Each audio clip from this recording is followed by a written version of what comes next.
This is my top 10 rock guitar riffs from the 70s. I will demonstrate each riff and then give one tip on practicing it efficiently, along with a fun or interesting fact about it. Initially, I had a list of 20 plus riffs and I had to find a way to narrow it down.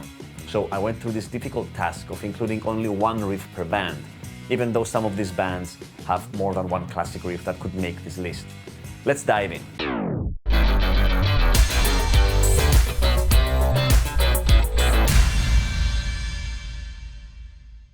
Starting off the list at number 10, we've got Burn by Deep Purple. The riff was written by Ritchie Blackmore and released in 1974 in their album Burn. It is in standard tuning, and here's how it goes.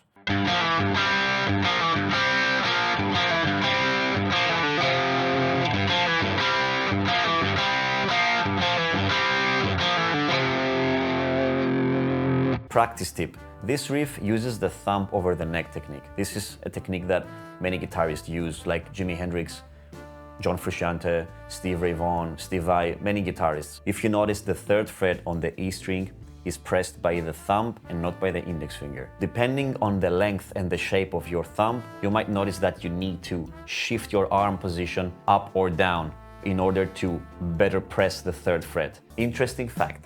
The riff is borrowed from George Gershwin's song Fascinating Rhythm, and also the song has some classical music influences, especially on the guitar and organ solos. Furthermore, Paul Stanley was inspired by Burn to write I Stole Your Love, the opening track of Love Gun. Next up, at number 9, we've got Black Dog by Led Zeppelin. The riff is credited to John Paul Jones and released in 1971 in the album Led Zeppelin 4. It is played in standard tuning. Here it is.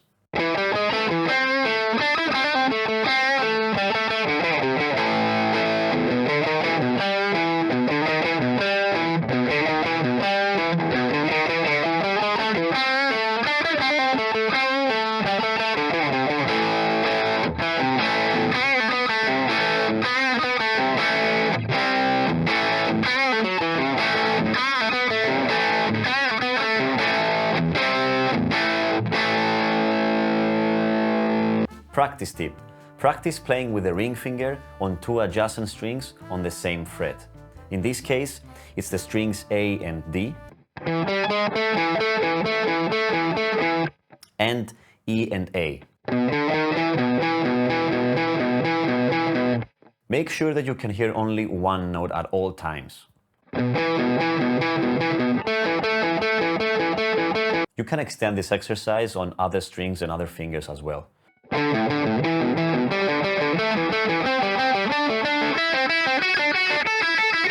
Fun fact, the title does not appear in the lyrics and has nothing to do with the song itself. The band worked up the song at a mansion in England, surrounded by woods out in the country, where a nameless black dog would wander the grounds and the band would feed it. When they needed a name for this track, which had no obvious title, they thought of the canine and went with Black Dog.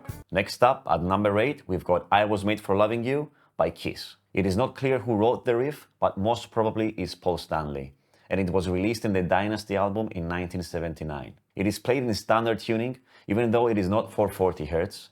I don't know the exact number of hertz, but you will notice that if you play it in standard tuning, you're gonna sound a little bit off. You can probably find other versions of the song in YouTube with 440 Hz tuning. I'm gonna play it in 440 Hz. Here it is.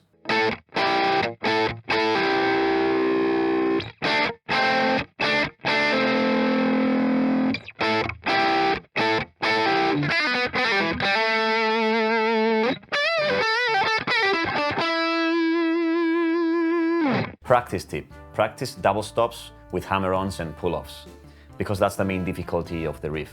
And try and keep it clean. Not like this.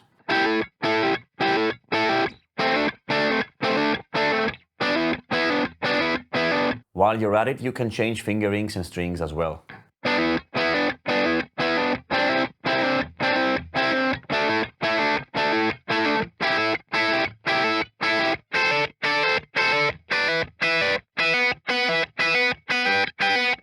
Fun fact, According to legend, the members of the band were in conflict with their producers, who wanted the band to shift to a more commercial sound. The band argued that disco songs could be written by anyone in a short time frame. Paul Stanley stated that it was a conscious effort on his part to prove how easy it was to write and record a hit disco song. Allegedly, the song's demo was completed just a few hours after the bet. Next up, at number 7, we have Fairies Wear Boots by Black Sabbath. The riff is written by Tony Iommi and released in 1970 in their Paranoid album. It is played in standard tuning, and here's how it goes.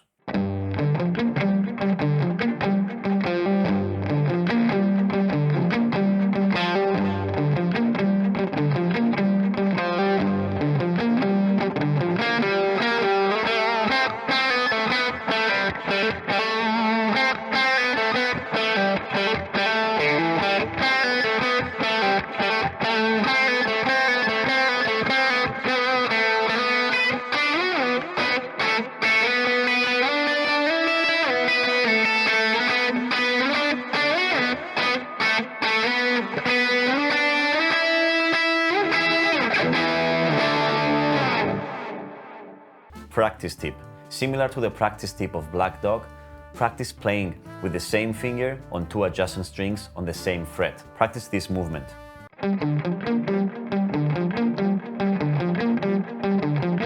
Let's break this exercise down to 2 separate ones. So first one is on the 3rd fret, going from string D to string G. And the second exercise is with the ring finger, going from string D to string A.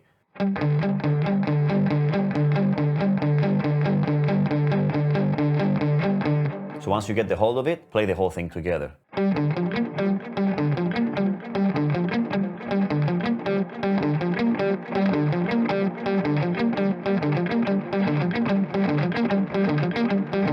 Fun fact, the lyrics were inspired by an incident after a Sabbath concert in 1970. The band was attacked by a bunch of skinheads after the show, calling Ozzy a fairy because of his long hair and injuring Tony Iommi and forcing them to cancel their next performance. In 2010 though, Osbourne states in his autobiography, I Am Ozzy, that he did not recall what the song was written about.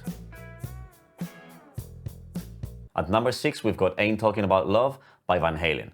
The riff is written by Eddie Van Halen and released in their Van Halen album in 1978. How many times did I say Van Halen? It's Van Halen riff, written by Van Halen, in the Van Halen album. It's Van Halen! Half step down the tuning, here it is.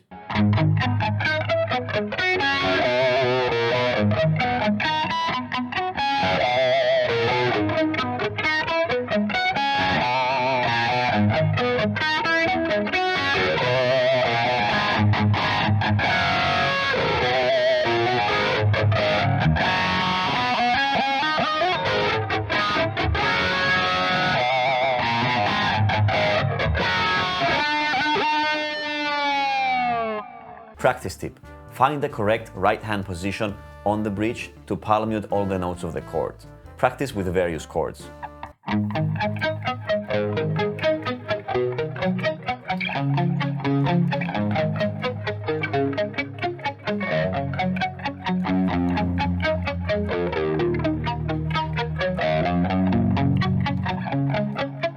Fun fact, the song is about casual sex, something David Lee Roth was known for. He had the roadies give out backstage passes to beautiful women at Van Halen's concerts and offer a $100 reward if a roadie sent one backstage he slept with. Before we go on, just hit that subscribe button, man. Woman, how many times do I have to say this? Come on. Okay, thank you. Let's move on. At number 5, we have Roadhouse Blues by The Doors.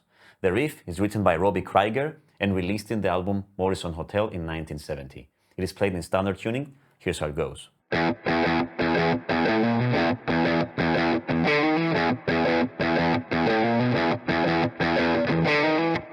Practice tip. Play all the notes downstrokes for consistent dynamics.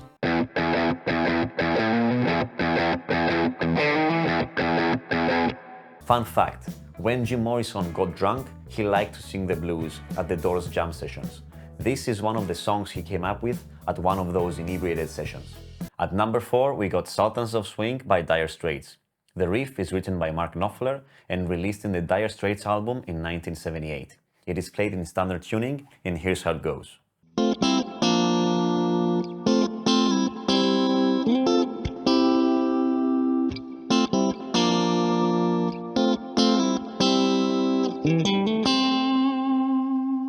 Practice tip. First of all, this riff is played in fingerstyle, and it only uses these 3 fingers. So the only move I want to mention in this riff is going from chord F to chord C. That's a pull-off. Just make sure that you can hear all the notes from both chords.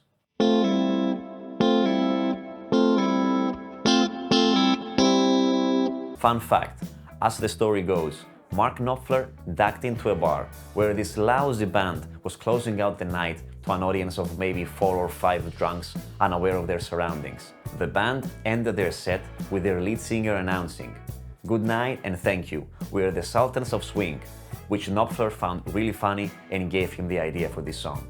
At number 3, we have Walk This Way by Aerosmith. The riff is written by Joe Perry and released in the Toys in the Attic album in 1975. It is played in standard tuning, and here's how it goes.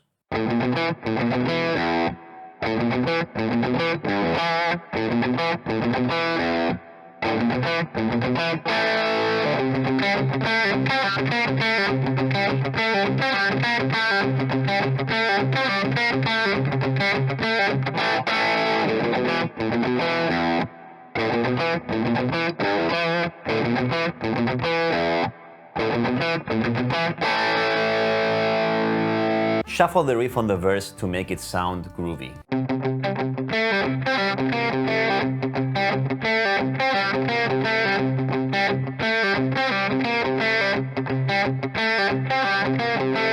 As opposed to this.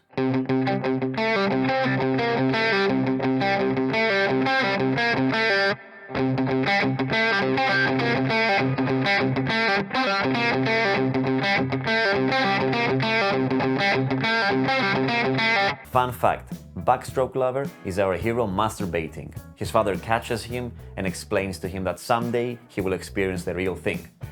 One day he encounters the cheerleader along with her sister and her cousin and has a glorious sexual experience. The Walk This Way line is the cheerleader showing the young man where to put his finger, showing him how to walk. At number 2, we have On Wayward Son by Kansas. The riff is written by Kerry Livgren and released in 1976 in their album Leftoverture. It is played in standard tuning, and here's how it goes.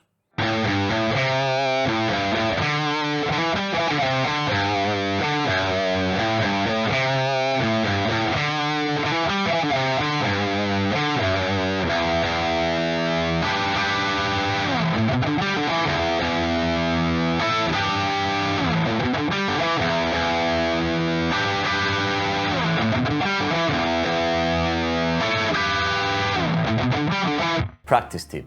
Use economy picking on these triplets. Instead of trying to alternate pick this part, which is also doable, economy picking is much more convenient in this case. The picking goes like this. Down, up, down, down, up, down. So it's down, up, down, down, up, down.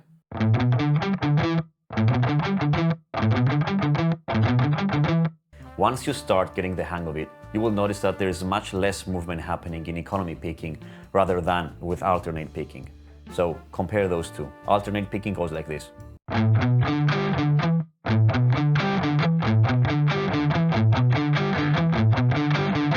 And then economy picking goes like this.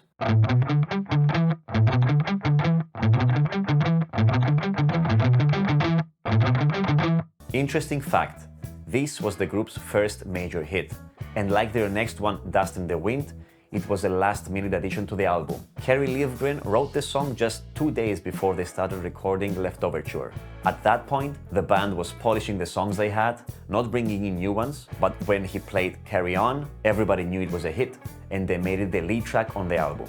Finally, at number 1, we have We Will Rock You by Queen.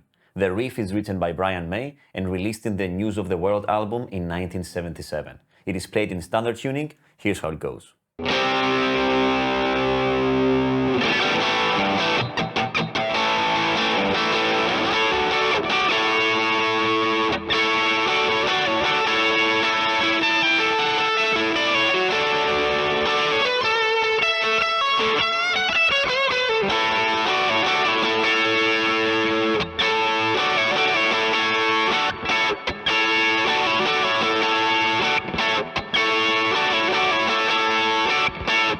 This is not a practice tip, but this riff needs a well-intonated guitar since it has chords played high up on the register of the fretboard. In a nutshell, well-intonated guitar means a guitar that plays the exact note on all the frets throughout the fretboard and not slightly sharp or flat. And these intonation issues show more on the higher registers of the fretboard where this riff is played. There are hundreds of videos on YouTube explaining how to intonate your guitar, and I suggest you check out this video here by Philip McKnight because it's short and to the point. Interesting fact, in the Days of Our Lives documentary, Brian May remembered the gig where the crowd chanted the Liverpool Football Club anthem "You'll Never Walk Alone" as the band left the stage. So he wanted to create a song that the audience would participate in. When he woke up one morning, he had the idea in his head for "We Will Rock You." Honorable mention to Highway to Hell, Paranoid, and Smoke on the Water. I didn't include these riffs in this video because I included them in a previous video of mine, the top 5 easy to play guitar riffs. So I wanted to avoid putting the same riffs in different videos. You can check the top 5 easy to play guitar riffs here. Thank you for watching.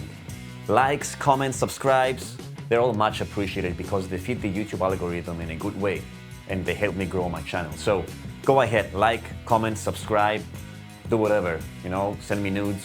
No, just do something. My name is HarryDime and I will see you in the next video.